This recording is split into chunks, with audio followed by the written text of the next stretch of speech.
Baik,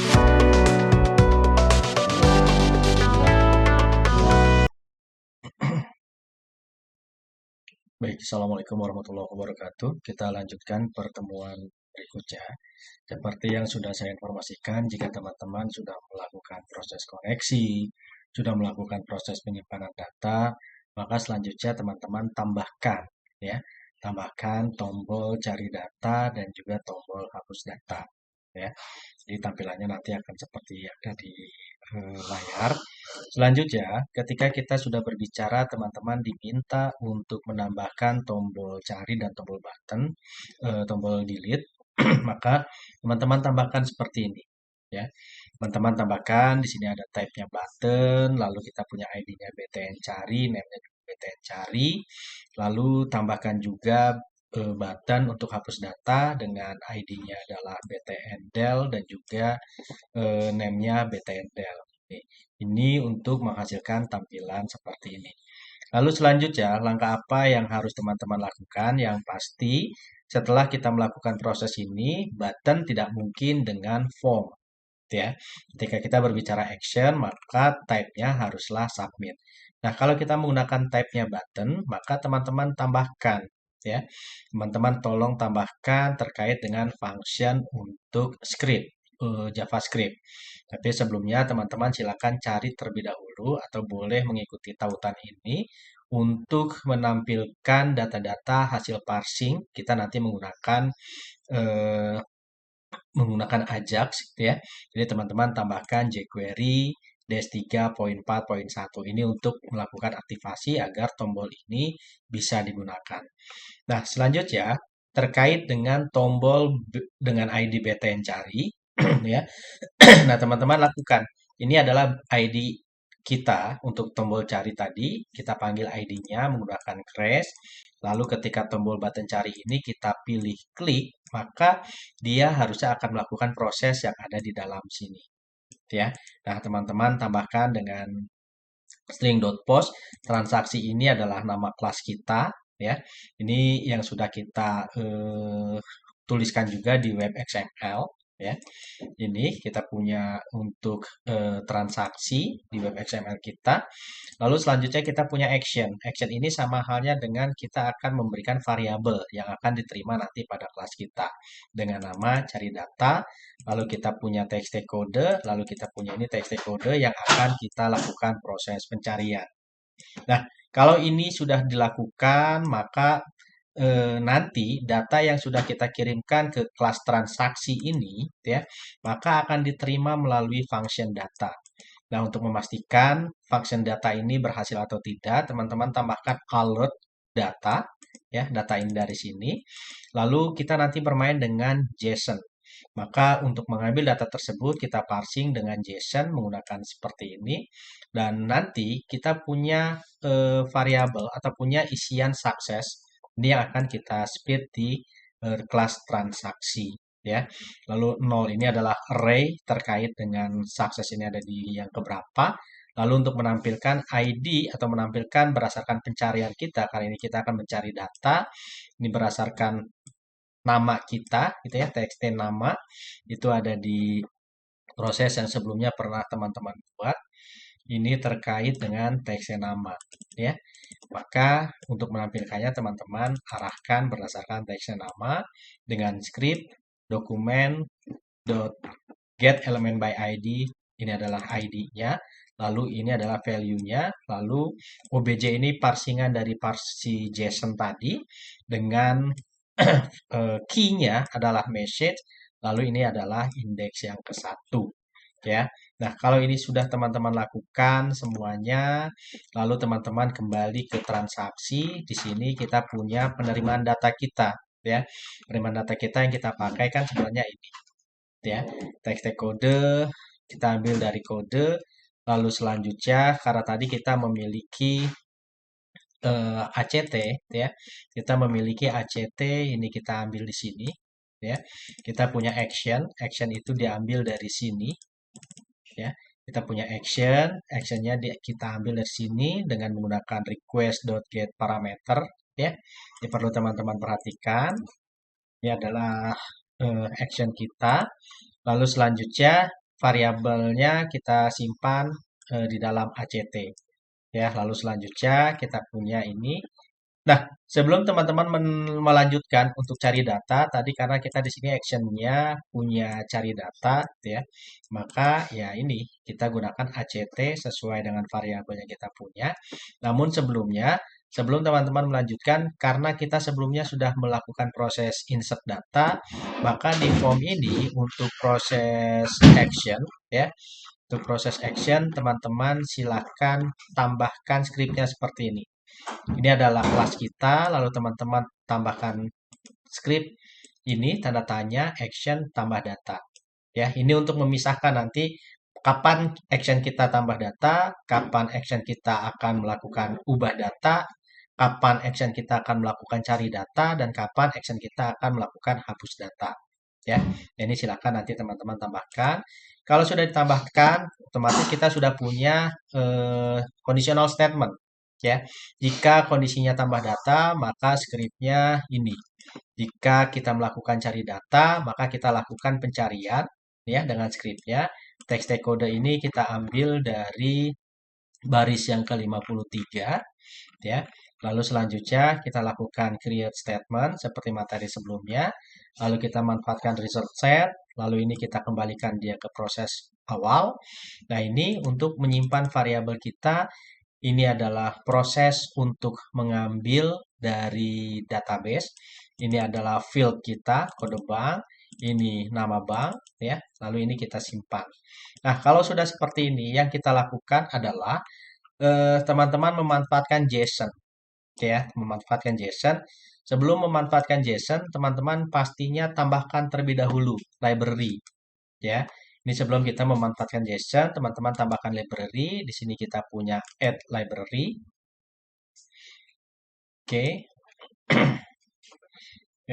Bukan di add library, kita klik kanan lalu add jar. Ya. Lalu teman-teman cari, silakan teman-teman download terkait dengan ini. JSON simple 1.1.1 jar. Ini yang harus teman-teman lakukan. Kalau sudah teman-teman dapatkan, lalu sudah tampil di proses ini, selanjutnya teman-teman tambahkan terlebih dahulu script ini. Ya, ini untuk mendeskripsikan library yang sudah kita upload. Oke, nama library kita JSON object dan kita punya JSON array. Lalu kita aliaskan dia menjadi main object dan juga menjadi rows array. Ya, ini selanjutnya kita kembali ke baris ke-98, maka teman-teman punya rows array add ya. Ini sukses ini untuk indeks yang ke-0 ya. Ini sebagai identitas kita. Kalau kita berbicara kita mau melakukan pencarian data, ya katakanlah kita kuncinya menggunakan sukses. Lalu nanti ketika kita berbicara delete, ya maka kunci kita katakanlah sebagai delete. Ya, ini untuk indeks yang pertama. Lalu selanjutnya karena kita baru sebatas menampilkan untuk nama bank saja, maka tambahkan add menggunakan variabel teks nama. Ya, ini. Tapi kalau teman-teman bisa lebih dari satu, maka ya terus tambahkan rows array.add apa, rows array.add apa gitu ya. Kalau seluruhnya sudah selesai, selanjutnya teman-teman tambahkan yang baris ke 100. Di sini untuk menampilkan kita gunakan main object .put ya. Lalu ini adalah key kita ya. Ini adalah key-nya. Lalu rows array ini nanti akan muncul sukses dan juga untuk teksnya nama.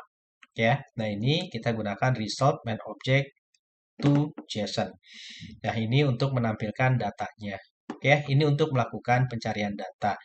Yang perlu teman-teman perhatikan, kalau pertemuan sebelumnya kita menggunakan submit, maka teman-teman bisa langsung menampilkan ini. Ya, tapi kalau kita menggunakan button, maka kita nggak bisa lagi menggunakan request set attribute, lalu kita gunakan request dispatcher gitu ya. Jadi kita sudah tidak bisa memanfaatkan kalau kita menggunakan button. Nah, hasilnya seperti apa? Kalau teman-teman ternyata berhasil melakukan ini, gitu ya, maka hasilnya akan seperti yang di layar ini. Misalkan, kalau kita katakanlah punya BCA, misalkan. Jadi kalau kita cari, gitu ya, maka datanya akan tampil. Tapi kalau kita belum punya, ini kita lihat dulu. database yang dimiliki terkait dengan simulasi kita. Di sini kita punya mbank, ya, kita punya txt, katakanlah. Di sini kita isi txt, lalu kita lakukan proses cari data.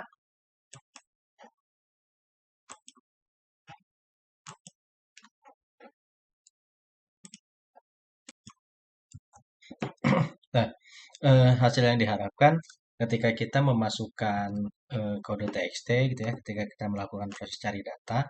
Nah, ini kita punya nih, ini alert yang kita tambahkan di sini ya. Kita menambahkan alertnya di alert data. Data ini ya, data ini hasil dari kiriman ya, hasil dari kiriman yang dicari data.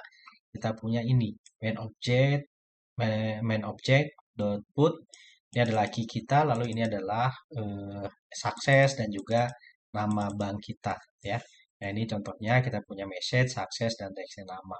Itu hasil dari lihat kita di database, kita punya txt. Abaikan untuk dua record ini gitu ya. Yang pasti untuk melakukan proses pencarian, kita sudah mencari nama bank ini adalah txt nama dengan kode txt ya. Nah, ini maka dari proses main object ini ya didapatkan di alert kita ya. Ini adalah alert kita. Ini tampilannya menjadi message, sukses, teks nama ya. Ini adalah alertnya ini. Lalu selanjutnya untuk kita pecah bahwa oh saya punya key-nya message ya. Lalu untuk indeks yang ke-0 dari si message ini adalah sukses, indeks yang pertama adalah teks nama ya. Lalu ketika kita okekan di sini muncul teks namanya ini. Maka prosesnya yang bisa kita lakukan, kita akan memecah si JSON ini dari tadi yang message, lalu sukses, teks nama. Nah, ini kita menggunakan conditional statement. Jika message untuk indeks 0 adalah sukses, maka tampilkan. Ya, tampilkan di ID teks nama untuk value-nya ya. Dia di key message dan indeks yang pertama ya, maka akan tampil seperti ini. Pun demikian dengan delete ya. Ketika kita berbicara delete, ini untuk si button cari ya. Lalu untuk delete kita punya ID-nya adalah button del. Maka sama, ini adalah kelasnya, lalu action kita adalah delete data, lalu kita punya text kodenya dan seterusnya. Proses ini semuanya sama, hanya yang membedakan di transaksinya. Oke, transaksi kita X-nya equal ignore case, delete data. Maka kita tambahkan delete from mbank bla bla bla ya. Kita gunakan prepare statement, lalu sama prosesnya ini ya. Kita punya add yang pertama sukses, lalu yang sekarang delete. Lalu add untuk yang indeks pertama sekarang adalah hapus data berhasil dilakukan. Ketika kita gunakan untuk menyimpan menampilkan data, kita ambil variabelnya ini ya. Lalu selanjutnya kita simpan juga di message ya dengan key-nya message. Lalu nanti kita punya delete, hapus data berhasil dilakukan. Ya, secara konsepnya sama untuk delete. Lalu ketika kita eksekusi di sini, kita mau hapus ya, maka akan tampil ini. Ya, message delete, hapus data berhasil dilakukan. Ya. Nah, ketika kita lihat di database-nya, maka udah nggak ada lagi kita punya kode bank ya. Nah, ini yang bisa teman-teman lakukan untuk proses delete dan juga untuk proses pencarian data. Ya, nah, ini silakan teman-teman eksekusi agar selanjutnya kita bisa menampilkan seluruh data yang ada di dalam database sehingga untuk melakukan edit data ataupun hapus data kita bisa manfaatkan dari tampilan query kita yang seluruh database atau seluruh record di dalam tabel mbank kita tampilkan di sana. Ya, terima kasih atas perhatiannya. Saya akhiri. Wassalamualaikum warahmatullahi wabarakatuh.